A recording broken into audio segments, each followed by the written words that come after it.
Hello sewing friends, today I have a stack of books and I thought we would talk about some of the books that have influenced my sewing. And little spoiler, they're not all pattern books and they're not all pattern fitting books either. You know me, if you're a regular viewer, I love to go a little bit left field, a little curveball. So I'm going to share with you my top 3 books and a little bonus that have influenced my sewing. And if you love this, just move my phone out of the way, if you love this, I'm already planning episode 2, which we'll talk about more. Now behind me here, for those of you who are new, this is Bob. Bob is in his tank. Bob is what I looked after. The angle that I film at makes it look like Bob lives in a very green tank. I promise you he does not. Bob has lived a very long life, so he is a happy, well looked after guy. So let's crack on. This set of books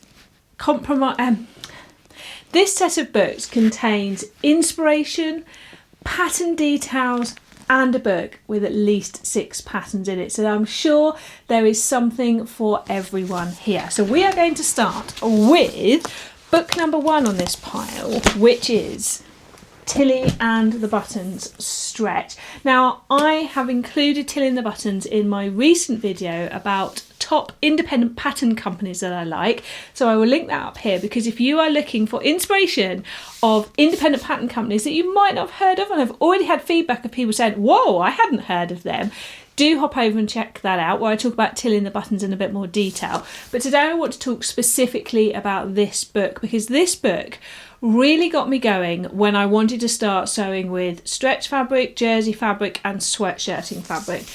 Maybe you're like me and you've been sewing for a very long time, and I had an overlocker sitting on the shelf that I hadn't touched, that had been bought for me many years before, or you've just got a sewing machine and you haven't got an overlocker and you think this is not for me. Well, first of all, this book takes you by the hand whether you're using a traditional sewing machine or an overlocker. So that's the first great thing, is that Tilly makes it feel possible whatever type of equipment you have. Secondly, there is a pattern envelope in the back with paper patterns that you can trace, so you don't need to download, have anything printed. They come in here, which is the second great thing. The third great thing is the range of patterns in this book. Now, this book has been out for some time now, but it is still one of those books that I think is a true tried and true, because it goes from how to shop and prep your fabric. So if you're nervous about using this type of fabric, really helps you through all those initial stages. And then it talks about, as I said, using a sewing machine or an overlocker. Then there is a skirt. There is a raglan t-shirt. My favourite is the Freya sweater and dress. The Freya, I've got a top underneath today here, which is a Freya without the high neck. It is a classic that I have made over and over again. So when you're looking for a basic and to be taken by the hand with all those great steps, or just some new inspiration, that pattern is a great one. And of course, I love the Stella hoodie and joggers that are in here, and it includes how to do a kangaroo pocket if you want it. I don't put it on mine, but if you want it. It also includes how to sew buttonholes on knit fabric, which is an excellent set of tips. And it shows you how to do both the joggers with a drawstring if you want, which I don't include, but you can. And last of all, if you're looking for a dress idea, there's the Joni dress too. But what I love more than anything else in this book is it gives you the encouragement to take these ideas and develop them.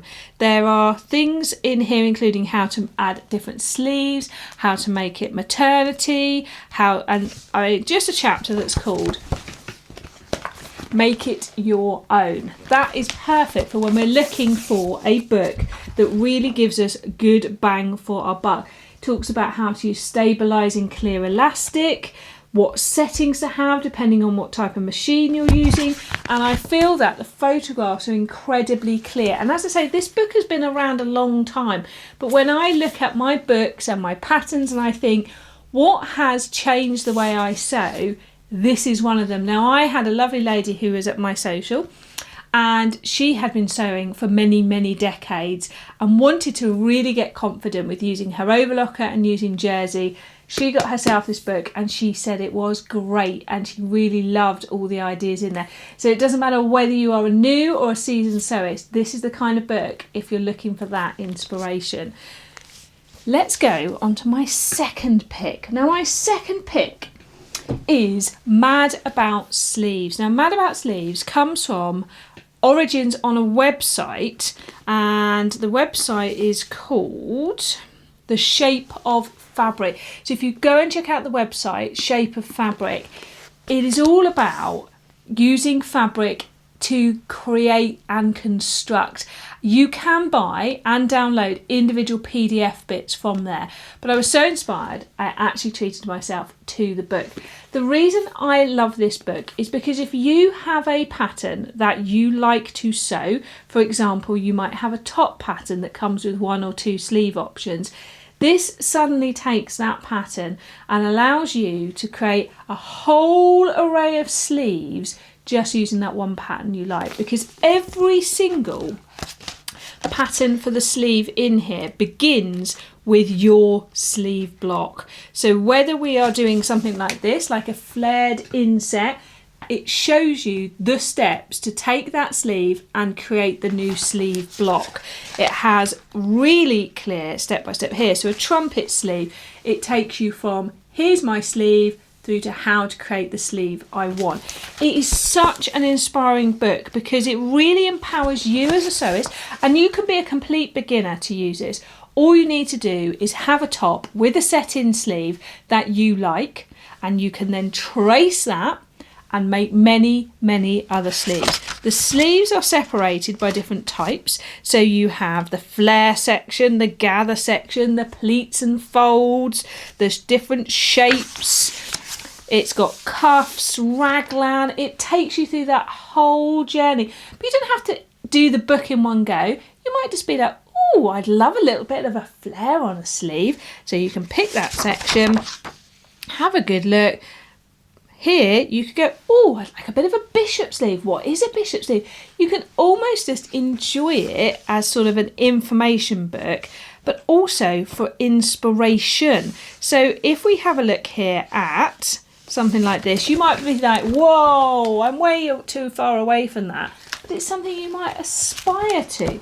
And then on another occasion, you might think, hang on a minute, yeah, I'd like to have a go at making myself a split sleeve, because it's a great bit of fun. And this is an opportunity to use some of those fabrics that perhaps you don't love so much anymore, but might be perfect for doing a toile, trying something out, because sewing doesn't have to be about production. It can be about exploration. And this is the best book I've ever come across for encouraging anyone to have an explore, have a bit of a play, because playing with our hobby can bring us so much joy. And remember, you might try one, it might go wrong, but you don't have to tell anyone. No one needs to know. You can just do it just for yourself, just for the joy of it. Our brains love to create and play and try out ideas. So that is my second pick. Now my third pick, you might initially think this is nothing to do with sewing, but I promise you it really did change the way I sew. It is called Big Dress Energy by Shaquila Forbes Bell. Now, if you've ever listened to the podcast that I do with my friend Jess that's called Sew What's New in the Biscuit Tin, and you go back to season 1, I talk a lot about this book. This book had quite a profound effect on me. Now, first of all, it is entirely backed by science and psychology and research and studying. And I love that in this book, she does not shy away from sharing the research and the studies that were done to support what she knows. She also includes fashion psychology tips. So even if you think, I don't dress for fashion, I don't follow trends, this book has so much in it. It has things such as embrace the rainbow. We often hear people talking about, I'm having my colours done. She doesn't talk about having your colours done, but she talks about thinking about what colours mean to you. Because honestly, if you've had your colours done and they tell you to wear yellow, yet yellow reminds you of some awful science teacher that put you off for the rest of your life, you're not going to wear yellow. But also, if you want to feel joyful or happy, she talks about what colours might have that effect on you. And then there is a chapter called Wearapy, and this is how to take the protective power of style. At no point in this book does she encourage you to consume, and in fact she actually encourages you to consider what you are consuming rather than consuming more. This book really got me thinking about how I can make sure I wear what I make.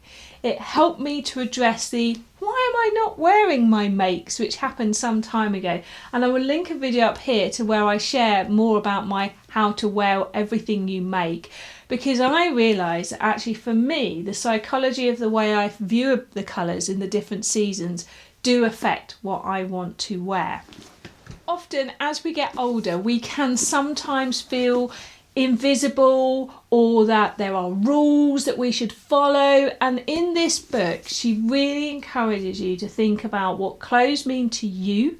And she even talks about the fact that there is a bit of research that was done where actually when people wore a t-shirt with the S for Superman on it, it did change their perception about how they felt.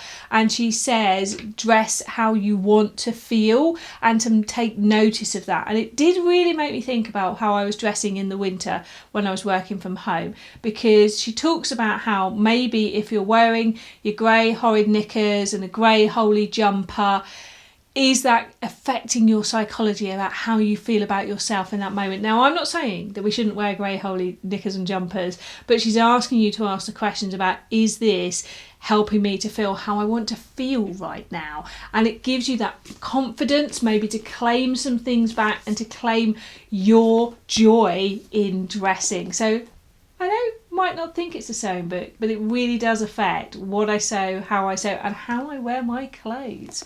So they are my 3 books. But I've got a little sneaky bonus contender. Now, these are not really books, they're actually notebooks. Now, many of you I know are fans of watching The Last Homely House, and I, in this last year, have found Kate of The Last Homely House too. And she also has a shop. Now, I don't know if she shops internationally, I think she does, but for Christmas I asked for the Last Homely House jigsaw puzzle and the notebooks that she came out with, so I want to give these as an honourable mention. So there was the Last Homely House English paper piecing notebook and the Last Homely House quilting planning notebook. Now, I am not a quilter, I am her sewist who quilts, but these are so beautifully put together. First of all, pages like this that just bring pure and utter joy.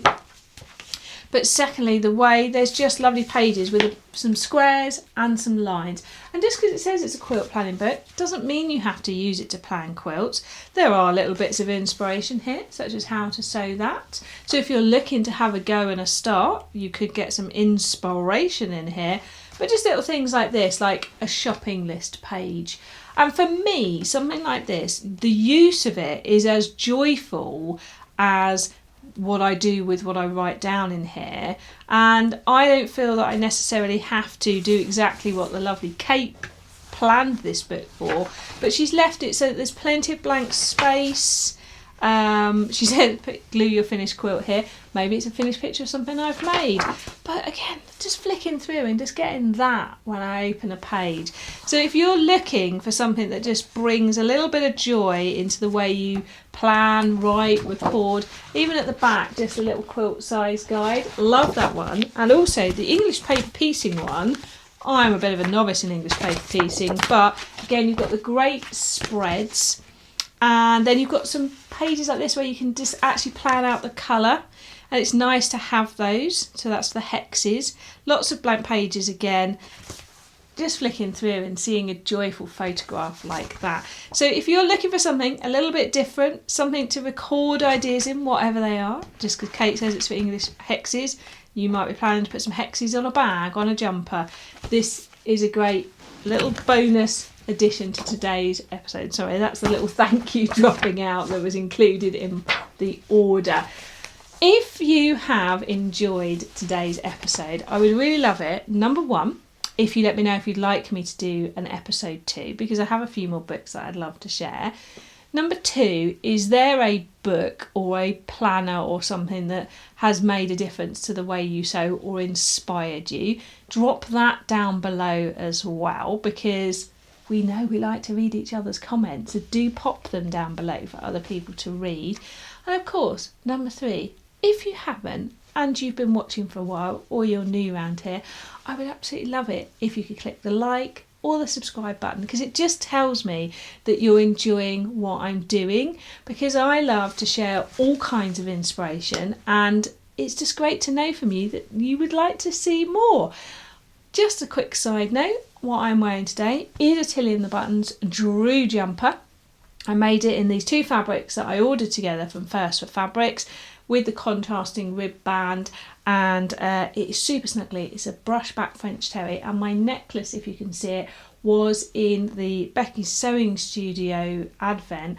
I'm not sure if Becky designed them or she bought them from somewhere, but if anyone knows, do let us know, because other people might want them. And I do have some sapphire frills earrings on. Don't forget, if you want to buy from Sapphire Frills, I'll leave the link below. It's an affiliate link, so I do get a little kickback from you shopping from there. But I have bought many of her earrings for myself and as gifts, and I can tell you they are all gorgeous and extremely well made. I hope you've enjoyed today's episode. Please let me know if you have and if you want more. And if you're looking for other inspiration, I will link at the end my independent pattern company 5 top picks video, because already people are saying they want a second one of that as well. So hopefully you're enjoying the inspiration to bring more joy into your sewing. If you enjoyed that, watch out, because there will be a second episode, particularly with some around fitting and pattern adjustments.